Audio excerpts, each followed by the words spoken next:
Chapter 8 of the Lair of the White Worm by Bram Stoker. LibriVox.org by Betsy Bush. Chapter 8 Survivals.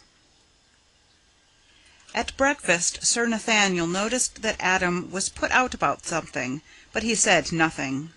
The lesson of silence is better remembered in age than in youth.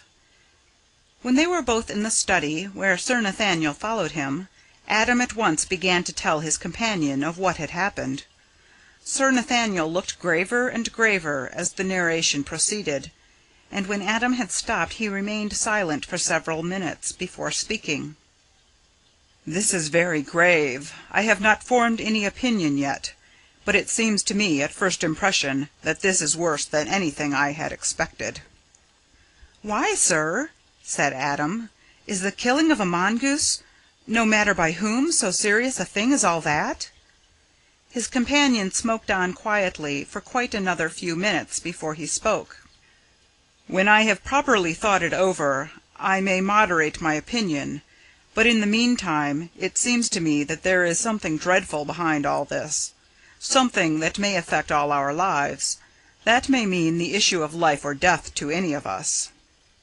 Adam sat up quickly. "Do tell me, sir, what is in your mind, if, of course, you have no objection, or do not think it better to withhold it." "I have no objection, Adam. In fact, if I had, I should have to overcome it. I fear there can be no more reserved thoughts between us." "Indeed, sir, that sounds serious, worse than serious." "Adam, I greatly fear that the time has come for us, for you and me at all events, to speak out plainly to one another. Does not there seem something very mysterious about this?" "I have thought so, sir, all along. The only difficulty one has is what one is to think, and where to begin." "Let us begin with what you have told me. First, take the conduct of the mongoose. He was quiet, even friendly and affectionate with you. He only attacked the snakes, which is, after all, his business in life." "That is so." "Then we must try to find some reason why he attacked Lady Arabella." "May it not be that a mongoose may have merely the instinct to attack, that nature does not allow or provide him with the fine reasoning powers to discriminate who he is to attack?" "Of course that may be so, but on the other hand, should we not satisfy ourselves why he does wish to attack anything? If for centuries this particular animal is known to attack only one kind of other animal, are we not justified in assuming that when one of them attacks a hitherto unclassed animal, he recognizes in that animal some quality which it has in common with the hereditary enemy?" "That is a good argument, sir," Adam went on, "but a dangerous one. If we followed it out, it would lead us to believe that Lady Arabella is a snake." "We must be sure, before going to such an end, that there is no point as yet unconsidered which would account for the unknown thing which puzzles us." "In what way?" "Well, suppose the instinct works on some physical basis, for instance, smell. If there were anything in recent juxtaposition to the attack which would carry the scent, surely that would supply the missing cause." "Of course," Adam spoke with conviction. "Now, from what you tell me, the negro had just come from the direction of Diana's Grove, carrying the dead snakes which the mongoose had killed the previous morning. Might not the scent have been carried that way?" "Of course it might, and probably was. I never thought of that. Is there any possible way of guessing approximately how long a scent will remain? You see, this is a natural scent, and may derive from a place where it has been effective for thousands of years.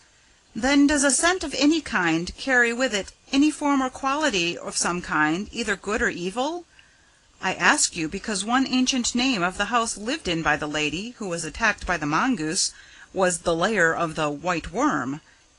If any of these things be so, our difficulties have multiplied indefinitely. They may even change in kind. We may get into moral entanglements.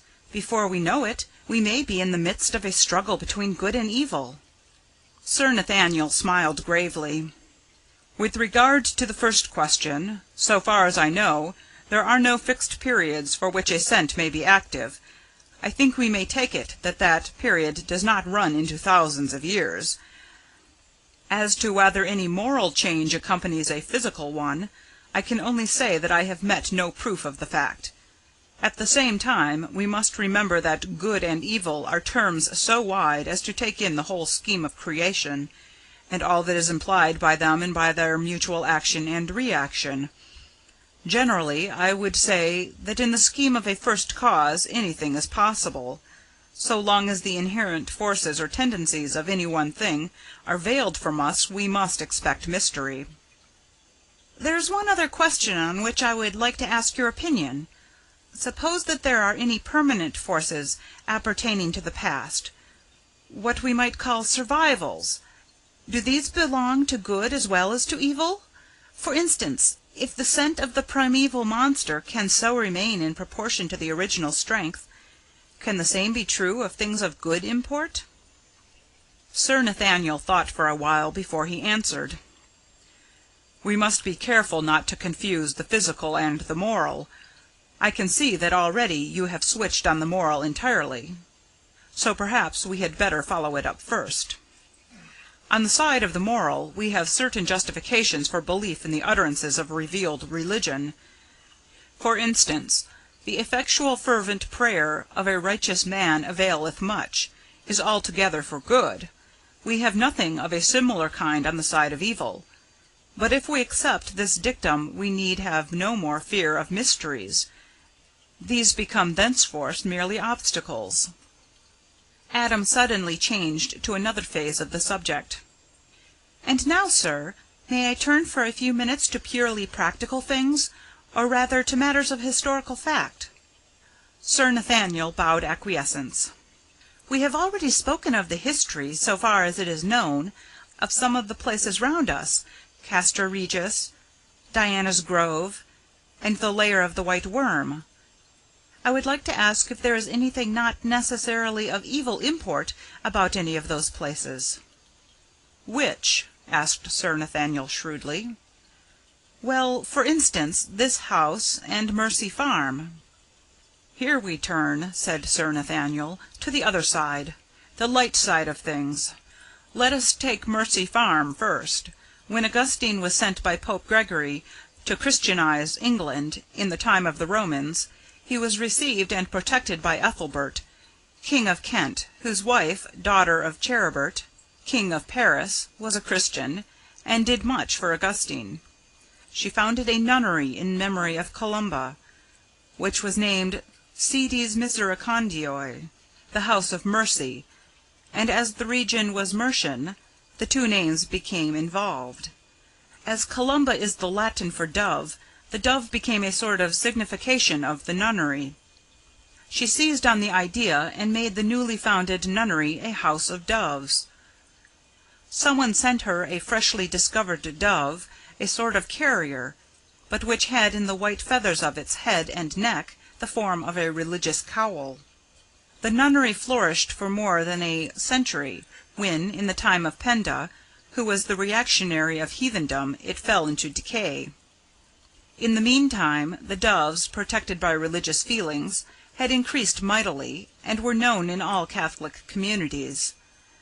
When King Offa ruled in Mercia, about 150 years later, he restored Christianity, and under its protection the nunnery of St. Columba was restored, and its doves flourished again. In process of time this religious house again fell into desuetude. But before it disappeared it had achieved a great name for good works, and in especial for the piety of its members. If deeds and prayers and hopes and earnest thinking leave anywhere any moral effect, Mercy Farm and all around it have almost the right to be considered holy ground. Thank you, sir, said Adam earnestly, and was silent.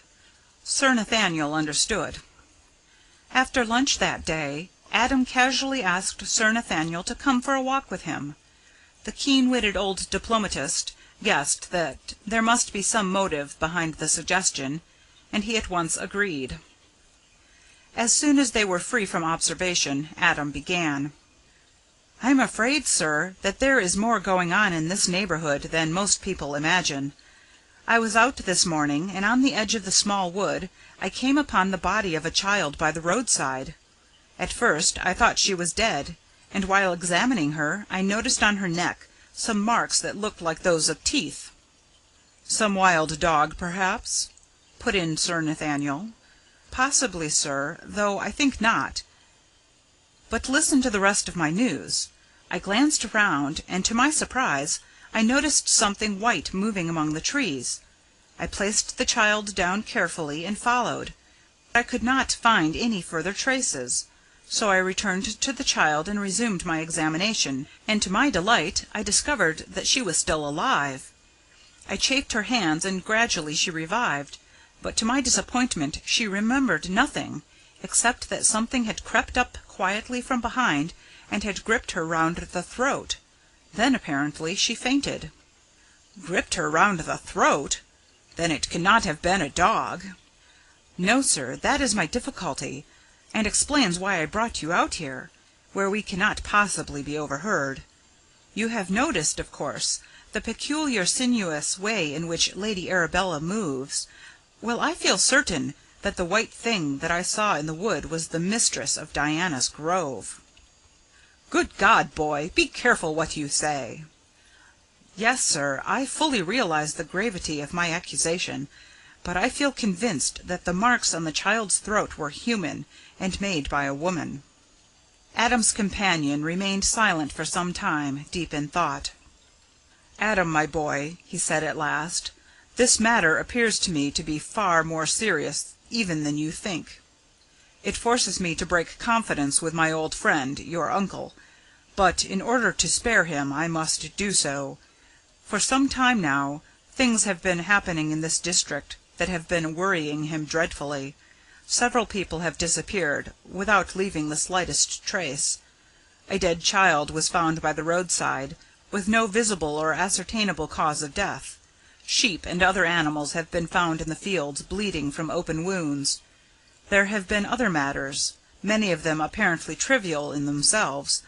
Some sinister influence has been at work, and I admit that I have suspected Lady Arabella.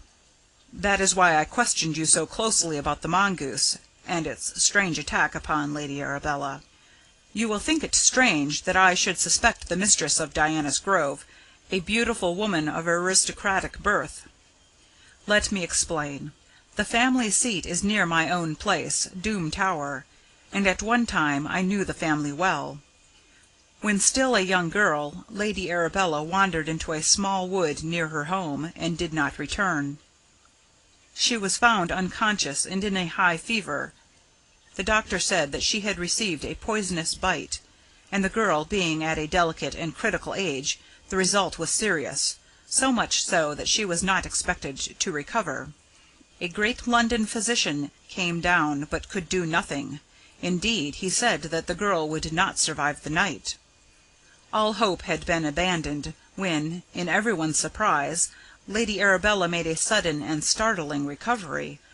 Within a couple of hours she was going about as usual, but, to the horror of her people, she developed a terrible craving for cruelty, maiming and injuring birds and small animals, even killing them. This was put down to a nervous disturbance due to her age, and it was hoped that her marriage to Captain March would put this right. However, it was not a happy marriage, and eventually her husband was found shot through the head. I have always suspected suicide, though no pistol was found near the body. He may have discovered something, God knows what, so possibly Lady Arabella may herself have killed him. Putting together many small matters that have come to my knowledge, I have come to the conclusion that the foul white worm obtained control of her body, just as her soul was leaving its earthly tenement. That would explain the sudden revival of energy, the strange and inexplicable craving for maiming and killing, as well as many other matters with which I need not trouble you now, Adam. As I said just now, God alone knows what poor Captain March discovered. It must have been something too ghastly for human endurance. If my theory is correct that the once beautiful human body of Lady Arabella is under the control of this ghastly white worm. Adam nodded. "But what can we do, sir? It seems a most difficult problem." "We can do nothing, my boy. That is the important part of it. It would be impossible to take action. All we can do is to keep careful watch, especially as regards Lady Arabella, and be ready to act, promptly and decisively, if the opportunity occurs." Adam agreed, and the two men returned to Lesser Hill. Chapter 8. This recording is in the public domain.